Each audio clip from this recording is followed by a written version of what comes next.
अस्सलाम वालेकुम स्टूडेंट्स, आज हम स्टार्ट करेंगे क्लास 10th की मैथ्स चैप्टर नंबर 1 जिसका नाम है क्वाड्रेटिक इक्वेशन। सबसे पहले इस वीडियो में हम इम्पोर्टेंट डेफिनेशंस डिस्कस कर लेते हैं जो बोर्ड पॉइंट ऑफ व्यू से बहुत इंपॉर्टेंट है और इस चैप्टर में भी हम इसको यूज़ करेंगे। तो सबसे पहले हम देख लेते हैं quadratic equation. An equation of the form A X square plus B X plus C is equal to 0।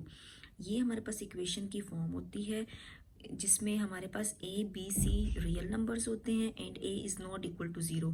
Means कि हमारे पास A X square plus B X plus C is equal to 0 होगा। ए बी सी ये हमारे पास real numbers होंगे और यहाँ पे एक कंडीशन है कि ए 0 नहीं होना चाहिए, क्योंकि अगर ए 0 होगा तो एक्स स्क्वायर के साथ मल्टीप्लाई होकर ये टर्म 0 हो जाएगी।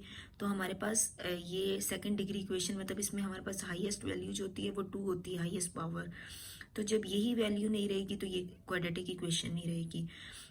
तो इसकी डेफिनेशन है कि इसमें हमारे पास एक दूसरी डेफिनेशन है कि हमारे पास जो सबसे हाईएस्ट पावर होती है वो 2 होती है किसी भी अननोन वेरिएबल की, उससे ज़्यादा इसकी पावर नहीं होगी।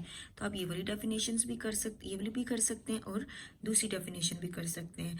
या इसके अलावा एक और इसकी डेफिनेशन हो सकती है अ पॉलिनोमियल ऑफ डिग्री 2। वो पोलिनोमियल जिसकी डिग्री 2 होगी उसको हम कहते हैं क्वाड्रेटिक इक्वेशन। देखिए यहाँ पे पोलिनोमियल की डिग्री 2 है, तो ये सेम यही लिख के आप इसके आगे ये दोनों कंडीशंस लिख देंगे। जैसे हमारे पास डिफरेंट इक्वेशंस यूज़ हो रही होती हैं 2x square plus 3x plus 4 is equal to 0। तो ये हमारे पास क्या होती हैं, क्वाड्रेटिक इक्वेशंस होती हैं। अब नेक्स्ट है हमारे पास प्योर क्वाड्रेटिक इक्वेशन क्या होती है। तो जो हमारे पास क्वाड्रेटिक इक्वेशन है ना, उसी में ये चेंजिंग्स हम करेंगे। क्या करेंगे कि the quadratic equation is called pure quadratic equation. कि क्वाड्रेटिक इक्वेशन ही प्योर क्वाड्रेटिक इक्वेशन कहलाएगी कब, if the coefficient of x is 0 that is b is equal to 0। तो सबसे पहले हम प्योर क्वाड्रेटिक इक्वेशन लिख लेते हैं। अब इसमें b को 0 कर देते हैं। जब b को 0 करेंगे तो x 0 के साथ मल्टीप्लाई होकर 0 आ जाएगा। तो हमारे पास रिमेनिंग इक्वेशन क्या रह जाएगी, A X square plus C is equal to 0। तो यही चीज़ कि if the coefficient of x is 0, B X का कोफिशिएंट क्या है b, अगर हम उसको 0 कर देंगे ये टर्म हमारे पास ख़त्म हो जाएगी। तो A X square plus C is equal to 0 ये हमारे पास क्या कहलाएगी, प्योर क्वाड्रेटिक इक्वेशन।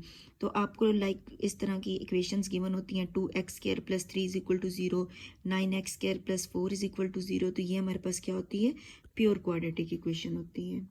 अब हम देखते हैं कि method to solve quadratic equation. Quadratic equation given होगी, अब उसको सॉल्व करना होगा।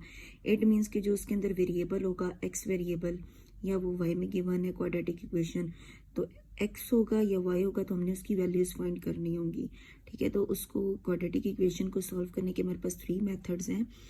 पहला मेथड है बाय फैक्टराइजेशन, सेकंड है बाय कंप्लीटिंग स्क्वायर और थर्ड है बाय क्वाड्रेटिक फार्मूला। इसको हम मज़ीद डिस्कस करेंगे जब हम इससे रेलिवेंट क्वेश्चन करेंगे, लेकिन यहाँ पे आप क्वाड्रेटिक फार्मूला देख लेंगे। क्वाड्रेटिक फार्मूले को आपने अच्छे तरीके से याद कर लेना है। अगर आपके पास क्वाड्रेटिक इक्वेशन एक्स में गिवन है तो आप एक्स इज इक्वल टू लिखेंगे, अगर वाई में गिवन है तो वाई लिखेंगे। लाइक आपको अगर 2y square plus 3y plus C plus 4 is equal to 0 तो आप यहाँ पे y लिखेंगे। अगर आपके पास 3x square plus 4x plus 3 is equal to 0 है तो आप इधर x लिखेंगे।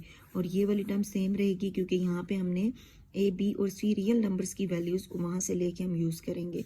तो हमारे पास ये फार्मूला क्या होगा, minus b plus minus square root b square minus 4ac divided by 2a। तो इसको मज़ीद डिस्कस करेंगे जब हम अपने क्वेश्चंस करेंगे इंशाल्लाह। हम अपनी नेक्स्ट वीडियो में इससे रेलिवेंट जो मेथड गिवन होगा रिक्वायर्ड होगा उसके अकॉर्डिंगली हम उसको सॉल्व करेंगे। ओके, थैंक यू, अल्लाह हाफिज़।